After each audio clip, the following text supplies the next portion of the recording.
When you're always there to help others, you start to think of it as just part of your personality, being kind, generous, and willing to go the extra mile. It feels good to help people, and often it's nice to feel needed. But here's the reality check. That nice reputation can quickly turn into a weakness, especially in a workplace where politics are at play. It's not about being a bad person. It's about knowing when your kindness is being used to push someone else forward while you're left behind. In the world of workplace politics, people are always looking for ways to stand out. And those who take advantage of your willingness to help will do so without hesitation. They will use your labor to boost their own status or to get ahead without contributing much in return. Now, this isn't to say that everyone at your workplace is out to use you, but unfortunately, there's always going to be someone who'll see your kindness as an opportunity to get ahead. And when you're too busy being nice to everyone, it becomes a perfect setup for those looking to manipulate the situation. Let's break it down a bit more. It's common to see the nice person getting piled with extra work. At first, it's easy to say, hey, I'm doing this for the team. But here's the catch. Once you start taking on more and more, other people notice and take advantage. They're thinking, well, if they can do it, why not let them do it? And over time, you'll find yourself overwhelmed while others coast by, benefiting from your hard work without lifting a finger. The scary part? They might even be getting credit for the work you've done, and you might never get the recognition you deserve. Have you ever worked on a big project with a colleague who seemed to keep piling their tasks onto you? It's a subtle thing at first. Maybe they say something like, oh, you're really good at this. Can you handle this part too? And you, being the helpful person you are, agree. But before you know it, you've taken over so much of the work that your colleague's barely doing anything. And they're still getting the praise from the boss because, well, they're the leader of the project. In reality, you're the one carrying the load. But no one knows it. It's easy to get stuck in this cycle, especially if you're someone who values being seen as dependable and helpful. But the key to surviving in a political workplace is understanding that you can't be everyone's personal assistant without suffering the consequences.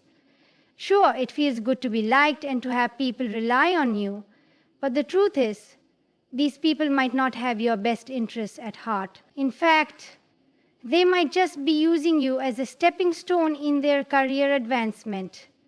This is where things get tricky. The more you give, the more people expect.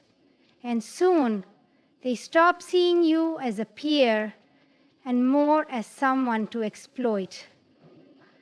When this happens, your worth in the workplace starts to be defined by what you do for others, not by what you can contribute in your role or how valuable your ideas are. This can result in you feeling burned out, undervalued, and frustrated, especially when it feels like no one is willing to give back.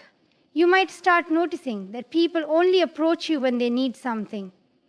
You won't get that same enthusiasm when it's time to celebrate your achievements. They'll be nowhere to be found when it's your turn for a promotion or recognition. And the worst part is, they'll always have an excuse ready. I'm so sorry, I didn't realize you needed help, or I was swamped with my own work. They won't admit that they've been using you the entire time. Let's not forget about the personal cost here. When you're constantly helping others, your time is eaten up. You're giving away your hours, your energy, and your emotional bandwidth. And there's little left for your own personal life, your hobbies, or even your mental health. Instead of advancing your career, you're stuck in a cycle of helping everyone else get ahead.